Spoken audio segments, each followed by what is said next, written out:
Channel को subscribe कीजिए और बेल आइकन पर क्लिक कीजिए ताकि आपको तमाम वीडियोस बिला ताखिर मिलती रहें, और वीडियो पसंद आने पर इसे लाइक, शेयर और कमेंट करना मत भूलिए। अल्लाह के गैब पर उसकी नज़र होती है और अल्लाह ताला उसे बसूरत वही गैब अता फरमाता है तो वो नबी कहलाता है। जब उसकी नज़र गैब पर होती है तो वो नबी कहलाता है, और जब वो मिला हुआ इल्म, मिली हुई हकायक वही की सूरत में अल्लाह की तरफ से जब वो पूरे यकीन के साथ, पूरे कतईयत के साथ पहुँचा रहा होता है आगे, तो वो रसूल कहलाता है। तो गोया इसलिए कुरान पाक में अल्लाह ताला ने नबी पाक सल्लल्लाहु अलैहि वसल्लम के बारे में फरमाया, या अय्युहन नबी इन्ना अरसलनाका शाहिदा, क्या नबी सल्लल्लाहु अलैहि वसल्लम हमने आपको भेजा शाहिद बनाकर। क्योंकि शाहिद वो होता है कि जो एक तरफ हकायक को देखता है, परखता है, समझता है, और दूसरी समत वो मखलूक खुदा तक उनको पहुँचाता है। ये तो है शहादत का माना जो मैंने कुरान से, अहादीस से, लुगात से आपके सामने रखा। अल्लाह ताला ने कुरान करीम में शहादत के हवाले से क्या फरमाया है? कुरान करीम से हमें क्या गवाही मिलती है शहादत के हवाले से? देखिए, शहीद जो है बमाने कतील, मकतूल फी सबीलिल्लाह, जो मकतूल होता है, उसके लिए कुरान में लफ्ज़ शहीद इस्तेमाल नहीं हुआ। सुन्नत मुबारका में, अहादीस मुबारका में, सल्फ सालिहीन के अक़वाल और तफासीर में वो लफ्ज़ इस्तेमाल हुआ है। लेकिन एक कतील है और एक शहीद है। कतील भी शहीद ही होता है। अब आप देखिए, हमने जब माना किया कि शहादत का माना यह है कि हकायक को समझना और फिर उसे आगे पहुंचाना। अब आप देखिए, कलमा शहादत है, हम कहते हैं अशहदु अल्ला इलाहा इल्लल्लाह व अशहदु अन्ना मुहम्मदन अब्दुहु व रसूलुहु, कि मैं गवाही देता हूँ कि अल्लाह एक है। मैंने तो देखा ही नहीं अल्लाह को कि वो एक है या नहीं है, लेकिन मैं किस बुनियाद पर गवाही दे रहा हूँ? इसलिए कि मेरे सच्चे रसूल सल्लल्लाहु अलैहि वसल्लम ने मुझे बता दिया कि अल्लाह एक है, तो मैंने उनके बताने पर कह दिया अशहदु। हजूर सल्लल्लाहु अलैहि वसल्लम अल्लाह के रसूल हैं, मैंने तो नहीं देखा उनको रसूल बनते हुए, या जिब्राइल से मैंने तो नहीं सुना, और ना ही अल्लाह ने मुझे कहा कि ये रसूल हैं। मैंने उनको रसूल इसलिए माना कि मेरे नबी सल्लल्लाहु अलैहि वसल्लम सच्चे रसूल हैं। उन्होंने कहा कि मैं अल्लाह का बंदा और उसका रसूल हूँ, तो मैंने कहा कि मैं गवाही देता हूँ। यानी वो हकायक या इंसान देख ले, या इतने सच्चे इंसान से सुन ले कि उसकी सुनी हुई बात भी देखने का दर्जा रखती हो, तो उसको शहादत कहते हैं। यहाँ एक बड़ी ही अहम बात है कि जो शख्स ये दावा करता है कि मैं अल्लाह पर यकीन रखता हूँ, रसूलुल्लाह पर ईमान रखता हूँ, और कुरान के ज़ाब्ता हयात को अपनाने की कोशिश करूँगा इनफरादी मामलात में, इज्तिमाई मामलात में, तो ये जो दावा है ना, इस दावे के लिए इंसान जो कोशिश करता है, वो कोशिश ये है कि इंसान अपना वक्त लगाता है, अपनी जान कुर्बान करता है, अपनी औलाद कुर्बान करता है, अपना माल कुर्बान करता है। इसलिए तो एक बार रहमतुल्लाह अलैह ने फरमाया था, शहादत गहे उल्फत में कदम रखना है। शहादत गहे उल्फत में कदम रखना है।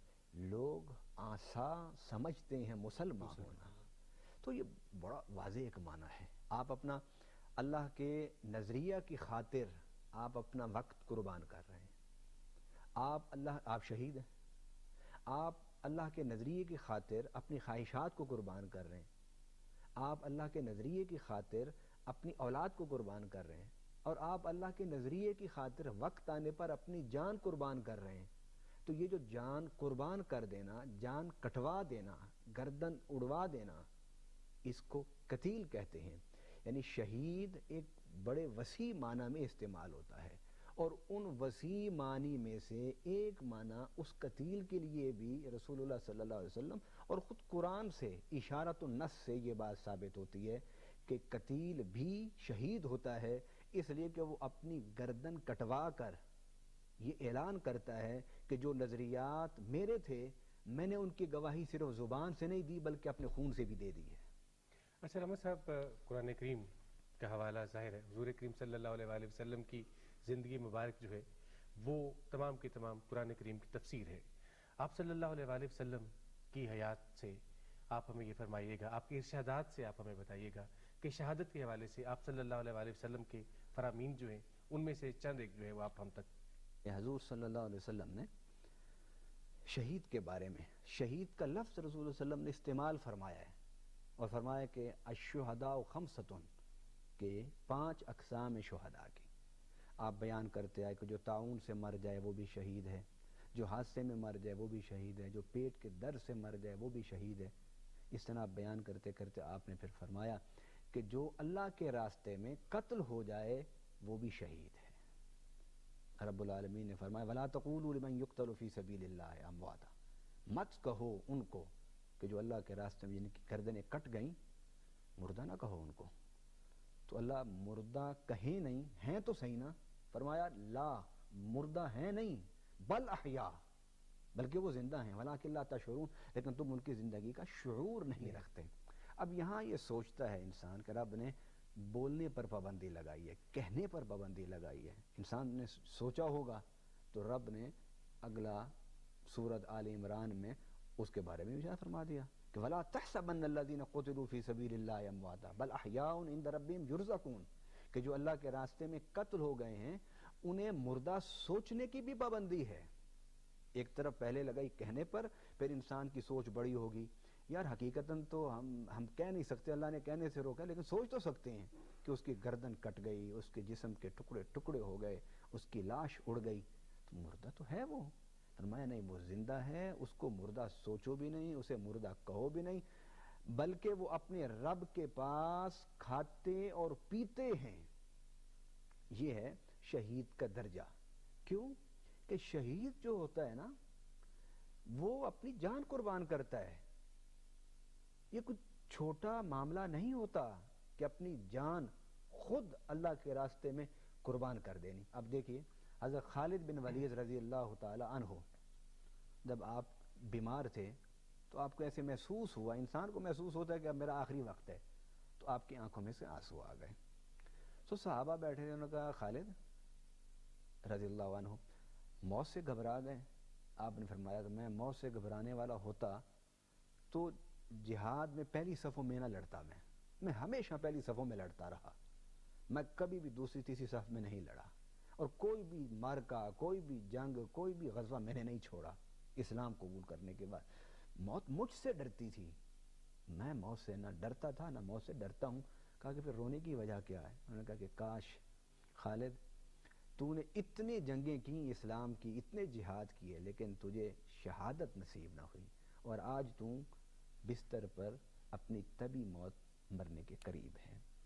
गोया इन फ़ज़ाइल की वजह से असहाब रसूल सल्लल्लाहु अलैहि वसल्लम के दिल में ये ख्वाहिश, ये तमन्ना होती थी कि अल्लाह ताला उन्हें शहादत अता फरमाए। लेकिन इस शहादत के तसव्वुर को सिर्फ कत्ल तक महदूद कर देना, ये कुरान के जामे और वसी तसव्वुरात को महदूद करने वाली बात है। गोया आप अपना वक्त इस नज़रिए की खातिर लगाएं। अगर आप बच्चों के लिए वक्त निकालते हैं, रिज़्क़ के लिए वक्त निकालते हैं, कारोबार के लिए वक्त निकालते हैं, तो इस नज़रिया कुरान और नज़रिया इस्लाम की इशाअत के लिए और इसकी समझ के लिए भी वक्त निकालिए। अगर आप निकालते हैं तो आप भी शहीद हैं। फिर इसको समझाने के लिए आप कोशिश करते हैं तो ये भी शहादत है, और फिर आप अपने माल को इस पर कुर्बान करते हैं तो ये भी एक किस्म की शहादत है कि आप गवाही दे रहे हैं कि मेरे नज़दीक ये नज़रिया सबसे अहमियत का हामिल है। अब सब कुछ हेच है इस नज़रिया इस्लाम के सामने। बिल आखिर आप ये साबित कर देते हैं जब अपनी गर्दन कटवा देते हैं अल्लाह के रास्ते में, कि उसने साबित कर दिया मैंने कि मेरे नज़रिया, उसकी इशाअत, उसकी तरवीज, उसका एहतराम, उसका लोगों तक पहुँचाना, ये सब चीज़ों से मुकद्दम था और मुकद्दम है। अल्लामा साहब, मुहर्रम उल हराम इस्लामी कैलेंडर का पहला महीना, इस महीने का तकद्दुस इमाम अली मुकाम इमाम हुसैन की शहादत के हवाले से तो है, लेकिन इससे पहले भी, यानी इस्लाम से पहले भी इस महीने को हुर्मत वाला महीना करार दिया जाता था। मैं ये चाहूँगा कि आप मुहर्रम के हवाले से हमें बताइए कि इसकी फजीलत, इसकी अहमियत इस्लाम से पहले क्यों थी, और इस हवाले से इसका क्या तकद्दुस था? اسلام سے پہلے اس مہینے کی بڑی اہمیت تھی اور ہر نبی اور رسول صلی اللہ علیہ وسلم کے دور میں اس کی اہمیت رہی ہے، بالخصوص یہود کے حوالے سے عاشورہ کی اور محرم کی بڑی فضیلت ہے، اور اسلام نے بھی وہ جو مہینے ہیں کہ جن میں جنگ جدال قتل منع کیا، ان میں سے ایک مہینہ محرم الحرام کا بھی ہے، اور رمضان کے روزے فرض ہونے سے پہلے نبی پاک صلی اللہ علیہ وسلم اور صحابہ کرام عاشورے کے روزے رکھتے تھے، اہمیت ہے۔ لیکن اسلامی تاریخ میں اس کی جو اہمیت ہے وہ شہادت حسین رضی اللہ تعالی عنہ کی وجہ سے ہے۔ آپ اندازہ لگائیے کہ شہادت حسین کی اہمیت صرف اس لیے نہیں ہے کہ وہ واقعہ کربلا میں ہوا، بلکہ اس واقعے کی اہمیت اس لیے ہے کہ جب حضرت امام حسین رضی اللہ تعالیٰ عنہ پیدا ہوئے اور کچھ تھوڑے سے بڑے ہوئے تو آپ ان کو اٹھا کر ان کا منہ چوم رہے تھے، تو اس وقت سیدنا جبرائیل علیہ السلام حضور صلی اللہ علیہ وسلم خدمت میں حاضر ہوئے۔ انہوں نے کہا یا رسول اللہ آپ کو اس نواسے سے بڑا پیار ہے؟ فرمایا ہاں بڑا پیار ہے مجھے۔ فرمایا یا رسول اللہ آپ کی امت آپ کی اس پیارے نواسے کو بھوکھا اور پیاسا رکھ کے شہید کر دے گی۔ تو حضور صلی اللہ علیہ وسلم کی آنکھوں میں سے آنسو آ گئے۔ حضرت جبرائیل امین نے حضور صلی اللہ علیہ وسلم کو ایک شیشی میں مٹی دی اور کہا یا رسول اللہ یہ جب مٹی خون ہو جائے گی تو وہ سمجھ لیں کہ امام حسین شہید ہو گئے ہیں کربلا میں۔ یہ کربلا کا ذکر اور شہادت کا ذکر حضرت امام حسین کی ولادت کے ساتھ ہی یہ شروع ہو گئی تھی باتیں۔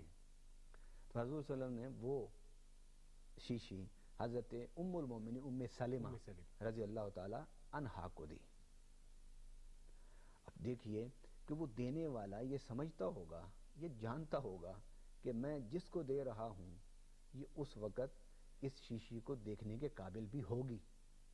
حضرت ام سلمہ کو دے دی، آپ نے وہ شیشی رکھ لی۔